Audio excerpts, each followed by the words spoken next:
મથકના કાર્ગો સંકુલમાં ભીષણ આગ, તમામ ઉડ્ડયન સેવાઓ થઈ સ્થગિત. આગ પર કાબુ મેળવવાના પ્રયાસો યુદ્ધના ધોરણે શરૂ.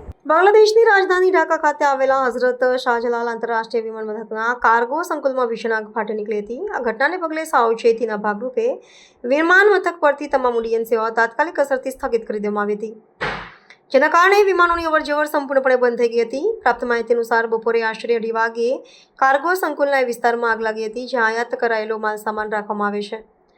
આગની જાણ થતાં જ અગ્નિશમન દળના 12 જેટલા વાહનો ઘટના સ્થળે પહોંચી ગયા હતા. બાંગ્લાદેશના નાગરિક ઉડ્ડયન સત્તામંડળ, વાયુસેના અને નૌકાદળના અગ્નિશમન એકમો પણ આગ બુઝાવવાના અભિયાનમાં જોડાયા હતા. આગના કારણે સમગ્ર વિસ્તારમાં ધુમાડાના ગોટેગોટા છવાઈ ગયા હતા. વિમાન મથકના કાર્યકારી નિયામકે જણાવ્યું કે આગ પર કાબૂ મેળવવાના પ્રયાસો યુદ્ધના ધોરણે ચાલી રહ્યા છે. આ ઘટનાને પગલે આવનારા કેટલાક વિમાનોને અન્યત્ર વાળવામાં આવ્યા હતા. સદભાગ્ય દુર્ઘટનામાં હજુ સુધી કોઈ જાનહાનિના સમાચાર નથી. આગ કયા કારણોસર લાગી તે અંગે તપાસ હાથ ધરવામાં આવી છે અને સંપૂર્ણ તપાસ બાદ જ સાચું કારણ જાણી શકાશે.